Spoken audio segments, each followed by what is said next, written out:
Pernah nggak sih, kamu ngerasa kayak kejebak di lingkaran setan berita buruk di HP-mu? Kali ini, kita akan ngobrolin fenomena yang mungkin akrab banget buat kita semua. Doom scrolling. Kita bakal bedah dengan tenang, kenapa otak kita seolah-olah kecanduan sama kabar buruk, dan gimana ini diam-diam ngaruh ke kita. Coba bayangin deh, udah larut malam, mata kamu udah sepet, tapi jempol tuh nggak bisa berhenti nge-scroll layar, nyerap satu persatu berita-berita tragedi. Kamu sadar ini bikin cemas, tapi anehnya, kamu nggak bisa berhenti. Rasanya kayak ada dorongan buat terus cari tahu lebih banyak, ya kan? Nah, inilah yang namanya jebakan doom scrolling. Ironis banget, kita secara aktif nyari sesuatu yang justru nyakitin kita. Ini bukan karena kita seneng lihat penderitaan orang lain ya, tapi karena ada mekanisme purba di otak kita yang lagi dibajak sama teknologi modern. Oke, sekarang kita coba bedah akar masalahnya. Kenapa sih susah banget buat berhenti? Jawabannya itu ada di insting paling dasar kita buat bertahan hidup. Waktu dunia rasanya nggak pasti, otak kita otomatis masuk ke mode kumpulin informasi sebanyak-banyaknya. Disinilah konfliknya terjadi. Niat kita sebenarnya baik kok. Kita nyari informasi biar ngerasa lebih siap dan punya kendali. Tapi, algoritma media sosial itu punya agenda yang beda. Mereka tuh dirancang buat tahu kalau emosi paling kuat yang bisa nahan perhatian kita itu, ya rasa takut. Jadi mereka bakal terus-terusan nyodorin konten yang mancing rasa takut itu. Dan begini cara kerjanya. Otak kita tuh diperlakukan persis kayak mesin judi, lewat mekanisme yang namanya variable reward atau imbalan acak. Tiap kali kita scroll, kita kan nggak pernah tahu apa yang bakal kita temuin. Berita biasa aja, atau sesuatu yang super mengejutkan. Pas kita nemu berita yang benar-benar ngeri, otak kita ngelepasin hormon stres kortisol sama hormon hadiah dopamin barengan. Nah, kombinasi inilah yang bikin candu. Dorongan ini punya nama psikologisnya sendiri, surveillance drive. Ini tuh insting alami kita buat selalu waspada sama ancaman di sekitar. Zaman dulu, ini bantu kita selamat dari predator. Nah, zaman sekarang, algoritma secara sengaja mengeksploitasi dorongan ini biar kita tetap nempel di layar. Rasa takut kita jadi komoditas. Sekarang, kita bahas dampaknya. Apa sih yang sebenarnya terjadi sama mental dan emosi kita waktu terus-terusan dibanjiri konten traumatis? Efeknya itu lebih dalam loh dari sekedar cemas sesaat. Kita bisa ngalamin yang namanya secondary traumatic stress atau stres traumatis sekunder.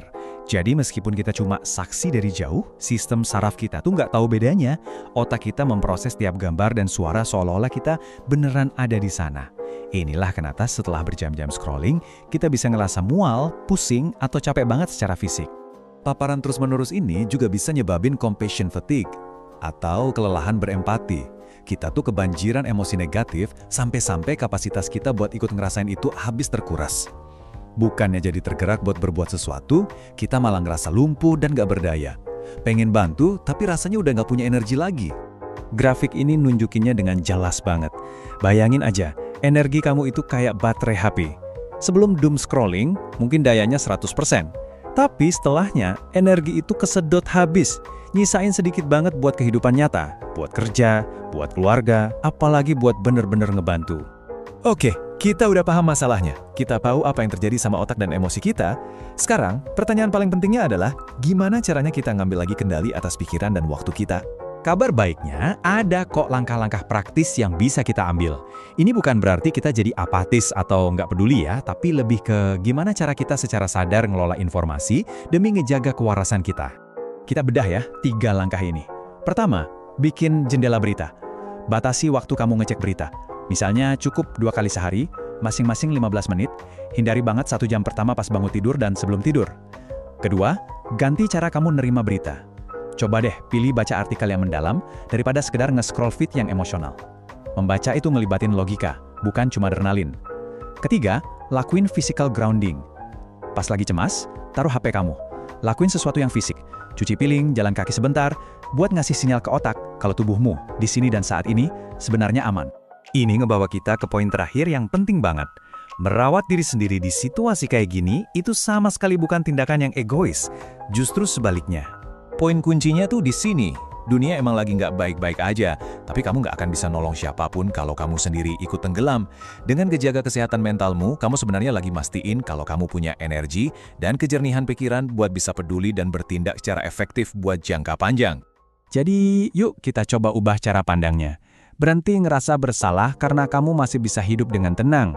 Sebaliknya, pakai ketenangan itu Jadiin itu sumber kekuatan buat jadi orang yang lebih baik, lebih jernih, dan lebih bermanfaat buat orang di sekitarmu dan buat dunia.